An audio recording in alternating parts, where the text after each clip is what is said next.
Hello à toutes, je suis Estelle B, avocate en droit des sociétés. Je suis très heureuse de vous retrouver pour le début d'une nouvelle saison sur Lawher. Si vous me suivez depuis longtemps, vous savez que j'aime particulièrement parler de droit, d'argent, mais aussi de structuration, avec toujours une question de fond, comment les femmes peuvent sécuriser leur trajectoire financière. Au moment où vous écoutez cet épisode, nous entrons dans l'année du cheval de feu et dans la culture chinoise et asiatique. Le cheval de feu symbolise l'énergie, le mouvement, l'indépendance ou encore la puissance. Mais avec une nuance importante. L'énergie sans direction peut brûler. Et je trouve que c'est une métaphore très juste justement dans l'entrepreneuriat. On va parler en effet beaucoup d'ambition, de croissance ou encore de performance. Mais on va parler beaucoup plus rarement d'alignement. Alors, pour ouvrir cette nouvelle saison, j'ai envie de vous poser une question simple. Qu'est-ce que vous voulez vraiment pour votre activité entrepreneuriale? Pas ce que LinkedIn va venir valoriser, pas ce que fait votre entourage, pas ce que fait Marie, votre copine entrepreneur, mais ce que vous voulez, vous, pour votre propre activité entrepreneuriale. Malheureusement, on vit à une époque où la comparaison est légion, surtout dans l'entrepreneuriat.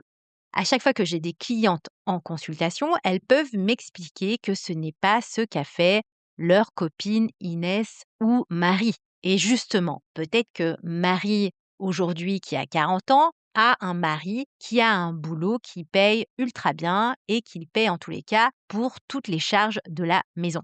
Et pour le coup, Marie va venir vous expliquer qu'elle ne se verse presque pas de rémunération car de toutes les façons, tout est déjà payé par son mari. Donc elle optimise en dividende en se versant de l'argent uniquement une fois dans l'année pour ne pas trop payer d'URSSAF. Et ça peut paraître intelligent, hein, évidemment, quand on entend Marie parler, parce que qui dit moins d'URSSAF dit aussi moins d'efforts de développement pour générer un CA conséquent qui nécessiterait donc pour le coup de payer des URSSAF en plus. Surtout évidemment que Marie a l'air d'avoir une vie de rêve. Sauf que votre situation personnelle n'est peut-être pas celle de Marie. Peut-être que vous êtes la principale source de revenus du foyer et que pour le coup, vous êtes sur une répartition à hauteur de 70-30. Donc, vous devez de supporter financièrement 70% des charges financières de votre foyer. Vous avez besoin peut-être de vous payer correctement parce que vous devez rembourser un crédit important ou bien vous avez un enfant en bas âge qui va bientôt rentrer en crèche et Dieu sait si ça peut coûter cher les crèches. Ça peut être aussi un besoin de revenus stables et non pas de se verser des dividendes uniquement une fois dans l'année parce que vous prévoyez d'investir dans de l'immobilier locatif ou tout simplement parce que vous n'avez pas envie de dépendre financièrement de qui que ce soit. Par ailleurs, hein, entre parenthèses, si vous connaissez une Marie, hein, vous pouvez me l'envoyer en consultation parce que je pense que Marie n'est pas aussi bien protégée que ça financièrement parlant. Et pourtant, inconsciemment, hein, malgré la situation de Marie, vous commencez à vous comparer car vous avez l'impression qu'elle fait tout bien et que vous non. Alors sachez que dans l'entrepreneuriat et en plus en droit des sociétés, le mimétisme est souvent dangereux parce que la structure juridique doit venir servir votre réalité à vous et pas celle des autres. Ce que je veux donc dire, c'est que vos priorités sont avant tout personnelles, il n'y a pas de meilleur statut, malgré ce que vous pourrez lire dans les groupes Facebook ou dans les posts LinkedIn qui font plein de vues ou encore de likes. Il n'y a pas de meilleure stratégie universelle applicable à tout le monde.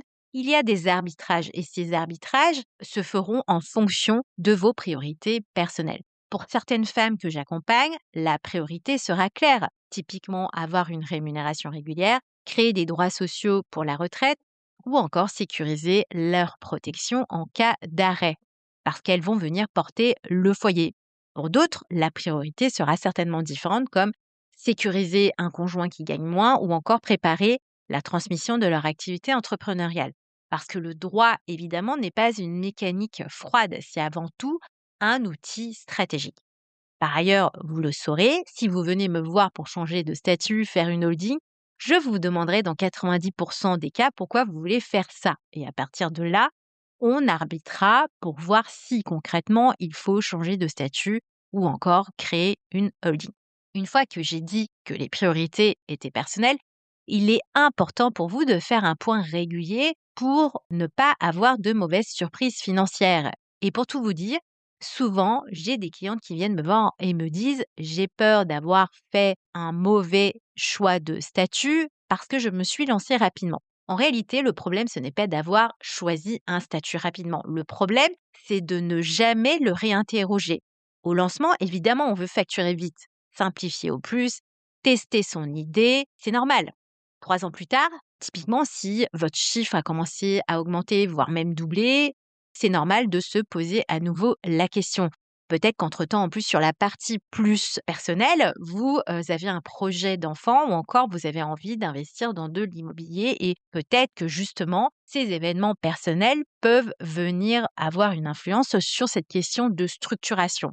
Le problème, c'est que votre structure n'a jamais bougé, alors que votre vie, oui, a continué à évoluer. Donc, de fait, vos risques vont continuer à évoluer. Et c'est là que l'écart se crée et surtout que les mauvaises surprises peuvent apparaître, notamment au niveau financier. Un vrai stress donc pour votre charge mentale ou encore pour votre tranquillité d'esprit. Donc, attention à la comparaison parce qu'on vit dans un écosystème particulièrement brillant. Donc là, je fais référence évidemment aux réseaux sociaux. On pense qu'il n'y a qu'une seule manière d'entreprendre avec une optimisation à tout prix, une croissance à tout prix. Mais la réalité, c'est que vous pouvez aussi décider d'avoir votre propre modèle. Peut-être que vous voulez une croissance plutôt maîtrisée, une rentabilité confortable, du temps avec vos enfants ou encore une sécurité patrimoniale forte. Et ça, c'est particulièrement stratégique parce que votre structure juridique doit avant tout venir soutenir votre vision, votre modèle entrepreneurial et pas l'inverse. Et donc, en ce premier épisode de la saison, je vous propose donc de faire un exercice particulièrement simple. Demandez-vous, si vous voulez être totalement indépendante financièrement, quoi qu'il arrive. 2, quel niveau de risque financier et patrimonial vous êtes prête à accepter. 3, est-ce que votre rémunération actuelle vous protège réellement. 4, est-ce que votre structure protège vos enfants si quelque chose devait vous arriver. Et 5, est-ce que aujourd'hui, d'une manière générale, vos choix juridiques sont alignés avec votre vie actuelle? À mon sens, c'est un travail plutôt simple, mais en réalité, il est profondément stratégique parce que tant que vous ne savez pas ce que vous voulez vraiment, vous avancez sous influence et typiquement des copines du type mari ou bien, peu importe, les influenceurs sur les réseaux sociaux.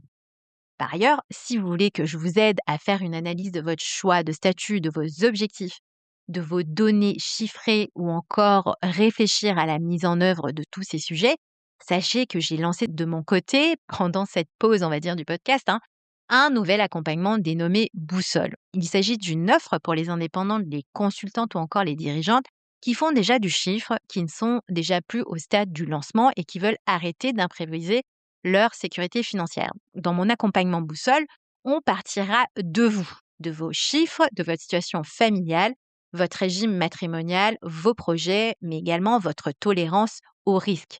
Puis on va venir aligner votre statut juridique, votre rémunération, votre protection sociale ou encore vos choix patrimoniaux avec vos priorités réelles et personnelles. Donc, pas celles de votre copine Marie, vous l'aurez compris. En 15 jours, vous obtiendrez une feuille de route claire, hiérarchisée et applicable sur les prochaines étapes à faire pour vous sentir le plus protégé possible et surtout en cohérence avec la femme et la vie que vous avez aujourd'hui. Donc, en conclusion, posez-vous vraiment cette question. Qu'est-ce que vous voulez vraiment aujourd'hui pour votre activité? Si vous sentez que vos décisions juridiques ne sont plus totalement alignées avec votre réalité, mon accompagnement boussole est là pour vous aider à reprendre le contrôle et à vous rassurer sur tous vos sujets pro et perso. N'hésitez pas à prendre un rendez-vous dans le descriptif de l'épisode. Évidemment, si vous souhaitez avoir un appel découverte sur l'accompagnement boussole, je vous retrouve très vite dans le prochain épisode de l'horreur. Je vous souhaite une très bonne semaine et je vous dis à très bientôt.